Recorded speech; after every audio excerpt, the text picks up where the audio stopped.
राम भैया, आप आ गए। आपको अपने भरत पर दया आ गई।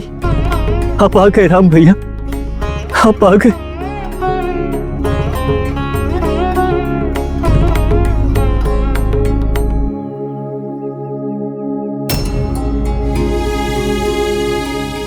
राम भैया, मैं समझ गया हूं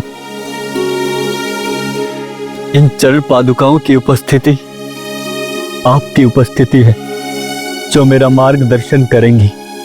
मैं आपको विश्वास दिलाता हूं कि आपने जो धर्म और मर्यादा की स्थापना की है उसे मैं अमिट और अक्षुण्ण रखूंगा। मुझ पर अपना आशीर्वाद बनाए रखना भैया।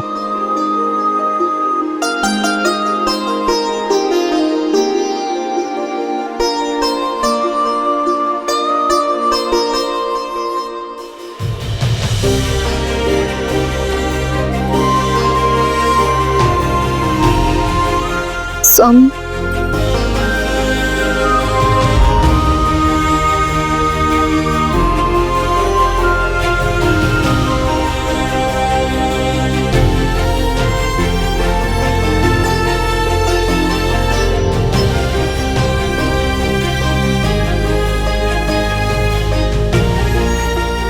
मांडवी, तुम यहाँ? कोई विशेष बात है क्या? स्वामी, मुझसे क्या भूल हो गई है? क्या अपराध कर दिया है मैंने आपके प्रति? जाने अनजाने में मुझसे कोई त्रुटि हो गई हो तो मुझे क्षमा कर दीजिए। नहीं मांडवी, तुमसे कोई भूल नहीं हुई और ना ही मेरे प्रति कोई अपराध हुआ है। ऐसा क्यों कह रही हो तुम? क्योंकि मुझे लग रहा है कि आप मुझे किसी ऐसे अपराध का दंड दे रहे हैं जिसके बारे में मुझे ज्ञात नहीं। नहीं मांडवी, ऐसा कुछ भी नहीं है। फिर क्यों आप मुझे भूल गए? क्या मेरा आपकी पत्नी होना अपराध है? जिस दिन से ये घटना घटी है आपने मुझसे बात नहीं की, 2 पल मेरे पास बैठे तक नहीं। मैं जानती हूँ आपकी वेदना बहुत बड़ी है, किंतु वन से लौट कर आने के बाद भी आपने मुझे उपेक्षित ही किया है। स्वामी, स्त्री का सबसे बड़ा सुख होता है उसके पति का साथ। इसलिए मैं यहाँ आपके पास आपके साथ रहने आई हूँ। समस्त सुखों का त्याग करके साध्वी के रूप में यहाँ रहूंगी। नहीं नहीं मांडवी, ये मेरी वेदना है और इसे मैं अकेले जीना चाहता हूं।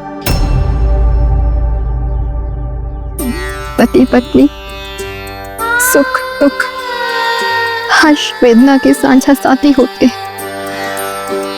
मुझे आपसे कुछ चाहिए नहीं है, मात्र आपका सानिध्य चाहिए। स्वामी, मैं आपकी पत्नी हूँ,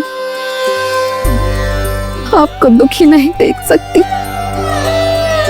आपका दुख बांटना चाहती हूँ ताकि आपके कष्ट कम कर सकूं। मांडवी, सुख होता तो मैं बांट लेता मांडवी, किंतु अपनी वेदना को नहीं बांटना चाहता, तुमसे भी नहीं। ये वेदना मेरी तपस्या है, मेरा प्रायश्चित है। आपकी तपस्या में मैं कोई विघ्न नहीं डालूंगी, ना ही आपके कर्तव्य में कोई हस्तक्षेप करूंगी। मैं आपकी पत्नी हूँ स्वामी, कि आपकी इस कठिन परिस्थिति में आपके साथ खड़े रहना मेरा धर्म नहीं है। मांडवी,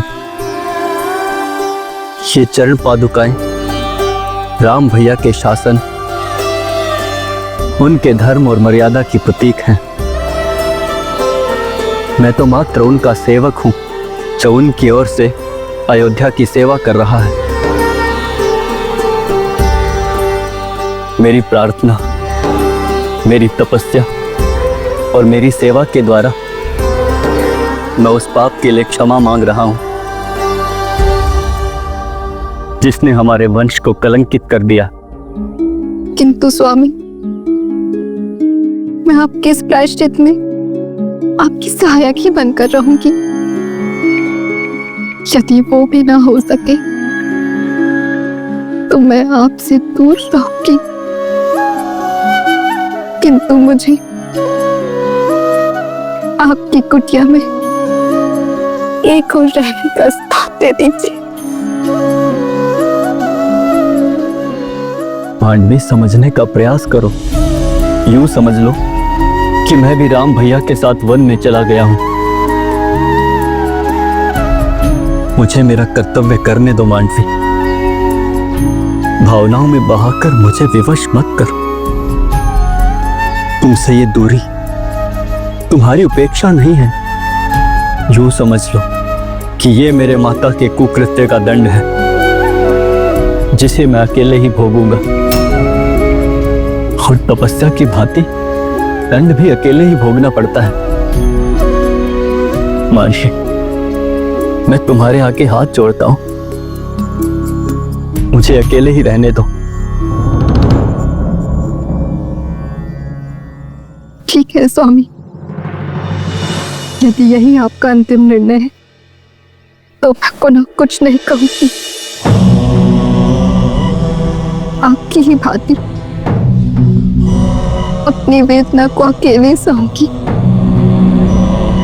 आप यहाँ नंदीग्राम में अपना वनवास काटिए, मैं राजभवन में रहकर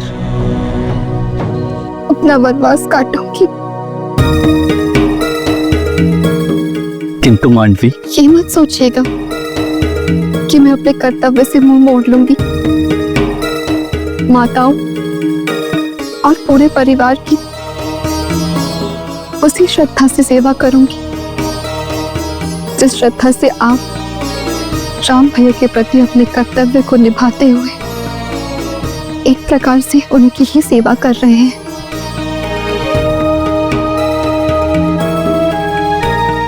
मैं प्रतीक्षा करूंगी, यही मेरी नियति है।